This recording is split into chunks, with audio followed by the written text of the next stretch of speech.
ऋषि बोलते हैं, महाभाग व्यास शिष्य सूत जी, आपको नमन है। अब आप उस परम उत्तम भस्म महात्म्य का वर्णन कीजिए।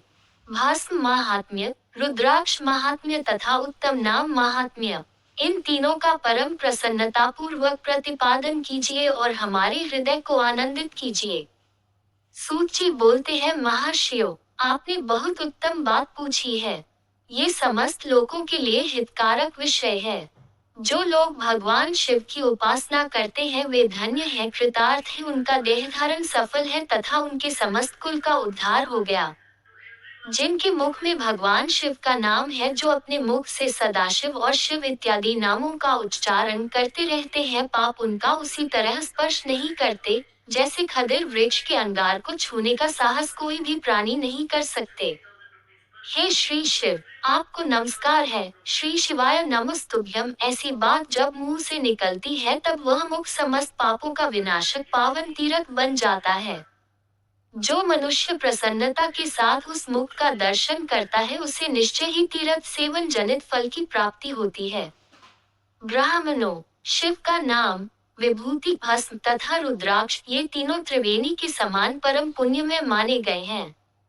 जहाँ ये तीनों शुभतर वस्तुएं सर्वदा रहती हैं, उसके दर्शन मात्र से मनुष्य त्रिवेणी स्नान का फल प्राप्त कर लेता है। भगवान शिव का नाम गंगा है, विभूति यमुना मानी गई है तथा रुद्राक्ष को सरस्वती बोला गया है। इन तीनों की संयुक्त त्रिवेणी समस्त पापों का नाश करने वाली है।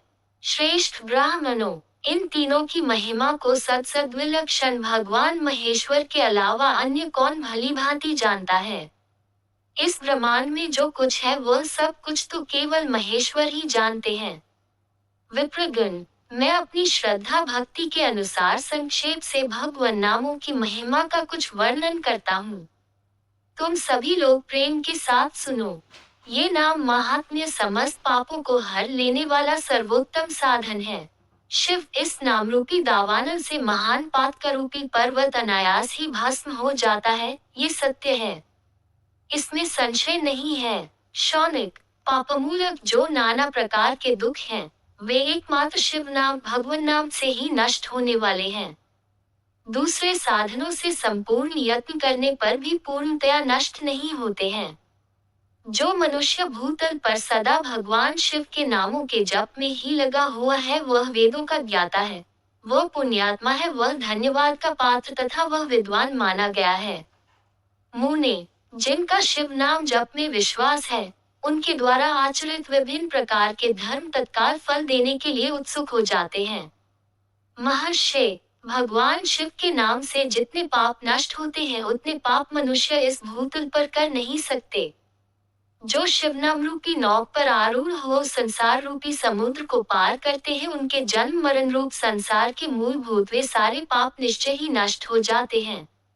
महामुने, संसार के मूलभूत पातक रूपी पादपों का शिव नाम रूपी कुठार से निश्चय ही नाश हो जाता है।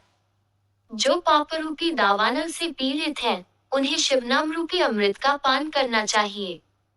पापों के दावानल से दग्ध होने वाले लोगों को उस शिव नामामृत के बिना शांति नहीं मिल सकती। जो शिव नाम रूपी सुधा की वृष्टि स्निग्ध धारा में गोते लगा रहे हैं, वे संसार रूपी दावानल के बीच में खड़े होने पर भी कदापि शोक के भागी नहीं होते। जिन महात्माओं के मन में शिव नाम के प्रति बड़ी भारी भक्ति है, ऐसे लोगों की सहसा और सर्वथा मुक्ति होती है।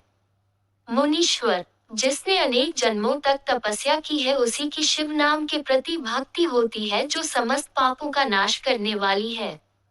जिसके मन में भगवान शिव के नाम के प्रति कभी खंडित न होने वाली असाधारण भक्ति प्रकट हुई है, उसी के लिए मोक्ष सुलभ है, ऐसा मेरा मत है। जो अनेक पाप करके भी भगवान शिव के नाम जप में आदर पूर्वक लग गया है वह समस्त पापों से मुक्त हो ही जाता है, इसमें कोई संशय नहीं है। जैसे वन में दावानल से दग्ध हुए वृक्ष भस्म हो जाते हैं, उसी तरह शिव नाम रूपी दावानल से दग्ध होकर उस समय तक के सारे पाप भस्म हो जाते हैं।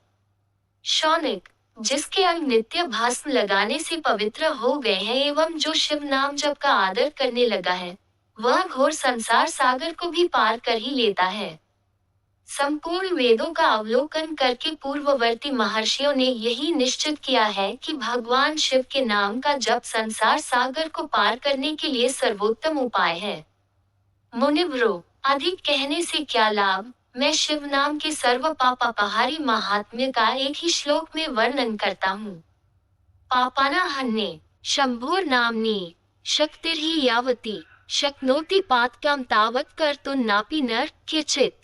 भगवान शंकर के एक नाम में भी पापहरण की जितनी शक्ति है उतना पातक मनुष्य कभी कर ही नहीं सकता। मुने, पूर्व काल में महापापी राजा इंद्रद्युम्न ने शिव नाम के प्रभाव से ही उत्तम सद्गति प्राप्त की थी। इसी तरह कोई ब्राह्मणी युवती भी जो बहुत पाप कर चुकी थी, शिव नाम के प्रभाव से ही उत्तम गति को प्राप्त हुई। द्विजवरो, इस प्रकार मैंने तुमसे भगवान नाम के उत्तम महात्म्य का वर्णन किया है। अब तुम भस्म का महात्म्य सुनो, जो समस्त पावन वस्तुओं को भी पावन करने वाला है।